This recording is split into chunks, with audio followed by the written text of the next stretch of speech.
आसान है ना मेरे लिए कहना, क्योंकि कोई भी इसको मान जाएगा कि हाँ ये तो भाषण देती है तो कहती होगी। तो मुझे लगा कि मुझे साथ घर बैठ के कोई नहीं देगा, तो वो सबसे पहले जूते मारेगा इसके सिर पे। अब किससे डरना है यार, मुझे ये समझ नहीं थी किससे डरना। नमस्कार, स्वागत है आपका। आप देख रहे हैं JNN न्यूज़। मैं राजेश्वर चौहान और मैं इस वक्त हूँ दिल्ली यूनिवर्सिटी। अगर आपको याद हो, आज से 8 महीने पहले एक मामला उठा और उसे कवर भी मैंने किया। दौलत राम कॉलेज से प्रोफेसर रितु, डॉक्टर रितु थे, उन्हें इन आरोपों के साथ बर्खास्त कर दिया था कि वो अंबेडकरवाद फैला रही हैं। जाति वादक शब्दों के साथ उन्हें सूचित किया गया और उन्हें कॉलेज से प्रोफेसर के पद से बर्खास्त कर दिया गया। उस वक्त इस मामले में काफ़ी तूल पकड़ा, पर 8 महीने होने के बाद भी मामला जैसे तैसे जस का तस बना हुआ है। मामला, इनका आरोप ये है कि सविता रॉय जो प्रिंसिपल हैं दौलत राम कॉलेज की, अभी तक उन पे कोई कार्रवाई नहीं हुई और ना ही डॉक्टर रितु के पक्ष में किसी ने आवाज़ उठाई, चाहे वो चांसलर हों, कोई और लोग हों। कई बार देखा गया है कि इन्होंने अपनी आवाज़ उठाई, बुलंद की कि वहाँ तक शायद आवाज़ पहुँच जाए, पर नहीं, किसी ने आवाज़ नहीं सुनी। इसी बारे में अब ये देख रहे हैं, ये जो लोग बैठे हैं एक बार फिर से यहाँ पर ये प्रोटेस्ट कर रहे हैं अपनी मांग को लेकर कि शायद इस बार सुन लिया जाए और इन्हें जस्टिस मिले, इन्हें इंसाफ मिले। और डॉक्टर रितु भी हमारे साथ हैं, हम उनसे भी बात कराएंगे, पर पहले कुछ लोग हैं यहाँ पर, इनसे बात कर लेते हैं कि आखिर क्या मामला है। क्या नाम है आपका? मेरा नाम संदीप कुमार है। 8 महीने पहले ये मामला उठा, तो 8 महीने से अभी तक कोई कार्रवाई नहीं हुई क्या? सर अभी कोई कार्रवाई नहीं हुई है। क्या चाहते हैं आप? सर हम तो यही चाहते हैं कि जो हमारी ये मैं इनके साथ जो अन्याय हुआ उसका सर हमें हिसाब चाहिए। आप बता सकते हैं हुआ क्या था बेसिकली? सर ये तो बेहतर मैम ही बता सकती हैं, क्योंकि मैं तो धरने में आया हुआ हूँ। जैसा कि ये बता रहे हैं, हम डॉक्टर रितु से आपकी बात कराते हैं और जानते हैं आखिर क्या मामला है पूरा। डॉक्टर रितु हमारे साथ हैं। मामला 8 महीने पुराना है। हम रितु जी से ही जानते हैं कि आखिर मामला क्या था और कोशिश करते हैं कि आप तक पूरी बात पहुंचे, आप समझ पाएँ बेसिकली कि 8 महीने से जस्टिस नहीं मिला, आखिर रीज़न क्या रहा है। डॉक्टर रितु, बहुत बहुत स्वागत है। सबसे पहले हम जानते हैं मामला क्या है, ये हमारे दर्शकों को बता दीजिए। देखिए, मामला ये है, अपराध है बहुत जघन्य। ये जाति जो इस देश से नहीं जाती ना, और लोगों के मानसिकता से नहीं जाती, तो उसी जाति की गृहस्थ मानसिकता की पीड़ित बीमार औरत जो कि एक क्रिमिनल है, डॉक्टर सविता रॉय, उसकी जो हरकतों की वजह से, जो जातिवादी मानसिकता की वजह से आज एक बेगुनाह सड़कों पे और अपराधी अभी भी वहाँ पे बैठा हुआ है। मामला कुछ नहीं था, हम अपने कॉलेज में पढ़ा रही थी, बहुत अच्छे से मैं पढ़ा रही थी, सारी चीज़ें चल रही थी, लेकिन उनको एक ब्राइट दलित चेहरे से बहुत दिक्कत थी कि एक दलित के मुंह में जुबान और दलित एक दलित जैसा दिख क्यों नहीं रहा है। जो उनके दिमाग में एक स्टीरियोटाइपिंग होती है कि ये दबे कुचले ऐसे दिखने चाहिए, अच्छे। आरोप ये लगा आप पर, उनकी तरफ से सुनने को आया कि आप अंबेडकरवाद फैला रही हैं, ये आरोप लगा था। मेरे आरोप, जो उन्होंने एक झूठी चिट्ठी बनाई थी उसमें ये लिखा था कि मैं क्लास में भाषण देती रहती हूँ, दलित नॉन दलित करती रहती हूँ। तो दलित नॉन, ये बड़ा आसान है ना मेरे लिए कहना, क्योंकि कोई भी इसको मान जाएगा कि हाँ ये तो भाषण देती है तो कहती होगी। मैं अच्छी टीचर नहीं हूँ, मैं सब्जेक्ट पे नहीं रहती हूँ। देखो, झूठ बोलना कुछ भी बोल लो। फिर उसके साथ 35 साइन कर दिए बच्चों के झूठे। जब कोर्ट ने इन्वेस्टिगेशन किया, हम तो पहले दिन से चिल्ला रहे थे ये झूठ बोल रही है, मेरे खिलाफ कोई कंप्लेन नहीं है, ये झूठ बोल रही है, 35 बच्चे फ्रॉड हैं। जब कोर्ट ने इन्वेस्टिगेशन करी तो उसमें प्रूव हो गया, इसीलिए उन पर चार्जशीट भी जमा हो गया कि ये बच्चे इनके पढ़ाए हुए हैं ही नहीं, ये बच्चे पूरे कॉलेज में ही नहीं है।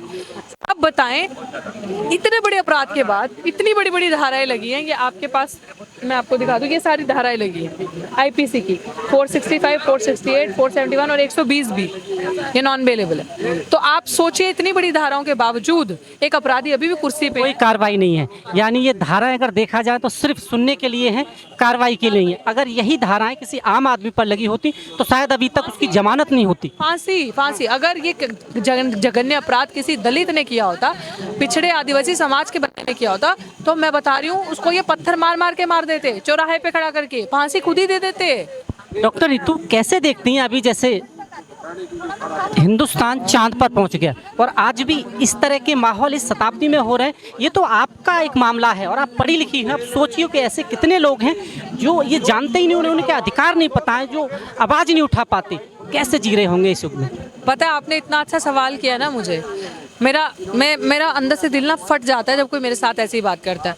और मैं YouTube के चैनल्स वालों को ना शुक्रिया अदा करती हूँ कि शुक्र है मैं इतनी, मतलब मैं अपने आप को इतना फॉर्चुनेट समझती हूँ, मेरे पास आप जैसा मीडिया है जो मेरी आवाज़ बाहर तक पहुँचाता है। मेरा भाई रोहित वेमुला और पायल तड़वी के साथ क्या गुजरी होगी आप सोचो, वो भी इसी मानसिक पीड़ा के साथ गुजरे होंगे। ऐसा नहीं है कि मैं सैड नहीं होती, ऐसा नहीं है कि मेरा दिल नहीं टूटता। मैं आज सड़क पे क्यों बैठी हूँ? मैं सिर्फ इसलिए बैठी हूँ कि मैं थक चुकी हूँ। मुझे ज़्यादा गुस्सा इसलिए भी आता है कि जब मेरा बहुजन समाज हर मोर्चे में पहुँचता है ना, दूसरों के मोर्चे जिताने के लिए, किसानी मोर्चे से लेके पहलवानों के मोर्चे लेके कोई भी देश में मोर्चा लगता है तो सबसे ज्यादा भागीदारी SC/ST समाज की होती है वहां पे। तो जब आपका बहुजन समाज का बच्चा जीते जी कह रहा है कि मैं जातिगत भेदभाव का शिकार हूँ, मेरे साथ ये प्रताड़ना हो रही है, मैं सही हूँ, वो गलत है, अपराधी कुर्सी पे है, तो आप साथ नहीं देते। तो मुझे लगा कि मुझे साथ घर बैठ के कोई नहीं देगा, मैं खुद सड़कों पे निकलूंगी।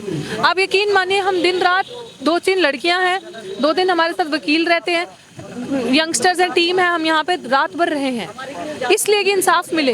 एक ही मांग है, आरोपी को अरेस्ट करो, सस्पेंड करो इमीडिएट। क्यों? क्योंकि अगर आपने ऐसे, ये एक मिसाल कायम नहीं हुई, अगर इनको सस्पेंड नहीं किया तो पता नहीं कितने दलित आदिवासी बच्चे जो गांव देहात से उठ के आके सपना देखते होंगे पढ़ने का, जो सोचते होंगे हम भी डॉक्टर रितु जैसा बनेंगे, हम भी डॉक्टर रतनलाल जैसा बनेंगे, अच्छे शिक्षक बनेंगे, अच्छे यूनिवर्सिटी में जाएंगे, अच्छा कपड़ा पहनेंगे, अच्छी अंग्रेजी बोलेंगे, बढ़िया तरीके से पढ़ेंगे, मान सम्मान की जिंदगी जिएंगे। कोई हमें आंखों से नहीं मारेगा, कोई हमें छोटी जात का समझ के दबाएगा नहीं और आंखों से नहीं मारेगा। उनका हक की लड़ाई मेरे कंधों पे है। मैं ना लड़ूं, मैं ना सड़क पे बैठूं, मैं ऐसे अपराधी को खुलेआम जीने दूं जिसके ऊपर इतनी बड़ी बड़ी धाराएं लगी हैं। मैं फैक्ट देखो, एक सेकंड मैं खत्म कर दूं। जिस संगठन से मैं आती हूँ, मिशन सेव कॉन्स्टिट्यूशन, हम संविधान से चलते हैं। हमारे लिए कोई चीज ऊपर है तो वो संविधान है। तो गैर संविधानिक काम कैसे बर्दाश्त कर ले? जब मैं दूसरों के लिए लड़ती हूँ तो मैं अपने लिए ना लड़ूं? तो मैं इसलिए यहाँ ठान के बैठी हूँ, कफन बांधा है सिर पे, या तो जिंदा जाएंगे या दूसरे तरीके से जाएंगे, ऐसे वापस नहीं जाना। डॉक्टर रितु, ऐसी धाराओं के बावजूद भी कुछ कार्रवाई नहीं होना, क्या रखता है राजनीतिक संरक्षण मिला हुआ है या पावर इतनी ज्यादा है प्रिंसिपल की कि उन तक पुलिस नहीं पहुंच पा रही, कोई महकमा नहीं पहुंच पा रहा प्रशासन का? ऐसा ही है। पावर ज्यादा नहीं है, दलाल है, तलवे चाटती है, जाकर रोती गाती है उनके पास, जाकर झूठ बोलती है। मुझे तो लगता है कि RSS के अंदर कोई ईमानदार अनख वाला अगर इंसान होगा ना, तो वो सबसे पहले जूते मारेगा इसके सिर पे। RSS से जुड़ी हुई है क्या? हाँ, RSS अपने आप को संघी कहती है। जब देखिए, इनका कोई दीन ईमान नहीं होता। जब कांग्रेस के टाइम पे लगी थी, तब कांग्रेस के टाइम की थी, इलीगल डबल एक्सटेंशन लेके बैठी है। इतनी पढ़ाई की आपने, क्योंकि आसान नहीं है यहाँ तक पहुँचना, अगर इस कम्युनिटी की बात करें बहुत मुश्किल होता है, तो क्या यही वजह है कि यहाँ तक पहुँच कैसे गई डॉक्टर रितु? आज इतने बच्चे सुन कैसे रहे रितु की बात? क्योंकि इन्हें तो सामने बैठना चाहिए। यही वजह है कि डॉक्टर रितु एक उभरता हुआ युवा और एक बहुजन समाज की मुखर आवाज है। जिस भी किसी के साथ अत्याचार होता है, देखिए आप मेरा रिकॉर्ड चेक करिए, हमारा संगठन और मैं सिर्फ दलित आदिवासी बहुजन के लिए नहीं जाता। ना इंसाफी किसी के साथ भी हो, आपको हम खड़े दिखेंगे, लेकिन हमारा पहला कर्तव्य बनता है अपने समाज की बात करना, क्योंकि वो सबसे ज्यादा प्रताड़ित और शोषित है। तो यही दिक्कत है कि इसके जैसे 10 और ना आ जाए। अगर 10 डॉक्टर रितु और पैदा होगी, शिक्षा वो शेरनी का दूध है जो पिएगा दहाड़ेगा, और वो तो सब दहाड़ने लगेंगे, तो सब अधिकार की बात करने लगेंगे। वो कहेंगे ना, वो पूछेंगे ना, हमारे माँ बाप इतने सालों से मैला क्यों ढोए, सीवर में क्यों उतरे, हमारे पास खाने को खाना क्यों नहीं है, पक्की छत क्यों नहीं है, हमारे घर पे आज भी चूल्हा क्यों नहीं जलता, हम आज भी भरपेट खाना खा के क्यों नहीं सोते, आज भी हमारा इतिहास कैसे किया गया, तो वो पूछेंगे ना सवाल। डॉक्टर, तो एक चीज़ बताइए, जब आपके साथ ये हादसा हो सकता है तो क्या ये रीज़न नहीं है कि लोग आज अपनी जाति इसीलिए छुपाते हैं क्योंकि जो जातिवाद शब्द उन पर प्रहार भर के बनते हैं? ये भी एक रीज़न नहीं है आज के टाइम कि लोग छुपाने पे मजबूर हैं ऐसे लोगों की वजह से? देखो, मेरे पास इस पे कुछ कहने के लिए कुछ नहीं है, क्योंकि हमने कभी नहीं छुपाई। जो छुपाते हैं, या तो अगर इसलिए छुपाते हैं कि हमारे पे जातिगत अत्याचार नहीं हो, तो कब तक बचोगे? और किससे डरना है यार? मुझे ये समझ नहीं थी किससे डरना। मतलब उनसे डरना है जो खुद कायर, डरपोक, गिद्ध हैं। अगर बात तो ये है ना कि आप एक नहीं होते, अगर आपको कोई कहे और आपके साथ मैं खड़ी हूँ, एक एक 2 हो जाए, तो बात नहीं बनेगी।